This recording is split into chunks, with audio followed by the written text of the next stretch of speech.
I'm contestant 8034. Today we're going to be doing an underhood inspection. I have proper PPE, hair pulled back, no jewelry, goggles, belt buckle to this side so it's not in the way at all, leather shoes. My instructor is on site, so we're all safe. If we go to the back of the car over here, we can see that the exhaust hoses are going to be going outside so no gases get stuck inside at all. We can pull up this car on ProDemand to see all the specs. It's going to be a 2000, so we're going to select the year 2000. It's a Lexus GS300. And then it tells us the engine code, gas, like what it is. We're going to press use this vehicle, go to fluid capacities, and it's going to tell us how much it takes and what it takes. So as you can see, the engine oil, it takes just a little under 6 quarts. And it's 5W30. It's gonna be engine conserving, not silicone. I also printed that out so it'd be easier to see when we're working on the car. And now we can start with our actual inspection. We're gonna start by putting our fender covers on. These are gonna protect the paint from being chipped and to keep everything like as it should be.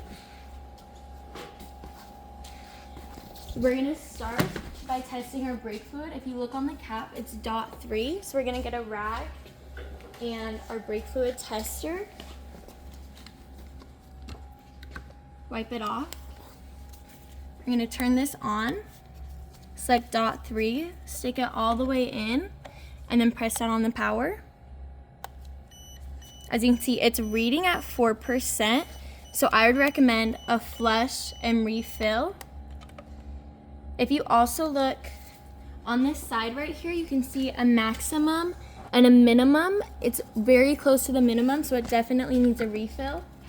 There's a lot of water stuck in there from the condensation. Okay, next, you can see our transmission is right here. We're gonna check that when we turn the car on, but for right now, we can definitely check the engine oil. So we're gonna pull this out, wipe it off. There's a dot here for full and a dot here for low. We're gonna stick it back in all the way, pull it out. It's almost to the full line, so I'd say that's good. If we look on here, it's a nice, good, like honey brown color kind of, and it doesn't smell like burnt rubber or anything. Next, we can check our power steering, wipe it off. There's a cold side and a hot side, but we're gonna be checking the cold side today. Stick it all the way back in before we take it out. It's about like halfway, so I would recommend a refill. If we want to look at the color on here, it's good. Doesn't smell like burnt rubber. There's no weird smells in it. The low pressure cord is going to be right here. That's going back into power steering, and this is going to be the high pressure cord. Next, we can check our radiator hoses. A little warm, but not too hot. All the connections are good. This is going to be our upper hose, and this is going to be our lower hose. We definitely want to make sure we don't open it when it's hot or when there's any pressure built up. Wipe it off. You can see the coolant in there. I'm going to set this down and get our refractometer out.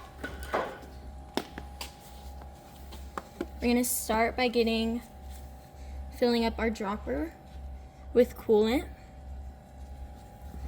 And then if we set this up, we're going to do it over a towel in case there are any drips or spills.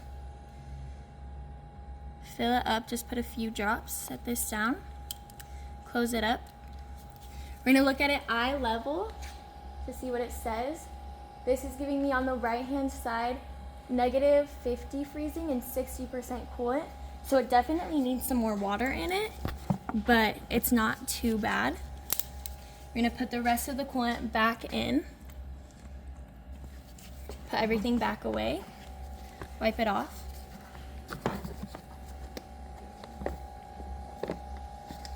We're gonna put the cap back on. As you can see, there are these ridges and they're gonna line up with these ones right here. Then we can just twist it on from there, and that's all good. Next, we wanna look at our serpentine belt. It's right here. It's gonna run all the accessories, the AC. If we look just right over here, there's accessory belt routing. That's gonna tell us like what it hooks onto, what it goes over, what it goes under. So we're gonna take our gauge. If the edges of it touch the bottom of the grooves, then it's gonna be bad. We want it to be level, so we can check it out. It's definitely reaching the bottom. There's no slips or like it's not shiny or anything, but I would definitely recommend that we replace it soon. We can go over here, make sure our battery isn't loose. It stays in place. Check our connections. Positive is a little loose and negative is too, so we definitely need to tighten those up. Check anything extra. Okay, and I think we're good to turn the car on. We're gonna start by making sure that the e-brake is on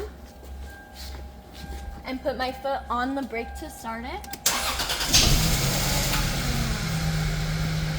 The check engine light is on, so I would definitely get a DVOM and put that in to see what codes this car gives us. We're gonna get our rag again to check our transmission. We're gonna pull this out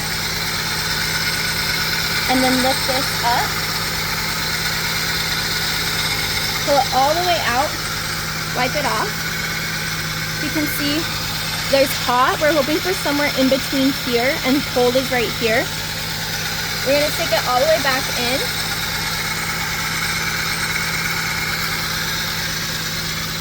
To see that it's really not full at all. It definitely needs a refill. If we look at the color, it's a nice red, which is the right color for our transmission fluid. Now we can turn the car off again by pressing, making sure the e-brake is on, and then we press the brake. And then we're gonna do one last check for any leaks or anything. So with my white rag, we're gonna go along any hoses. If you look, our engine is sweating a little bit. There's no drips or drops anywhere, so it should be good.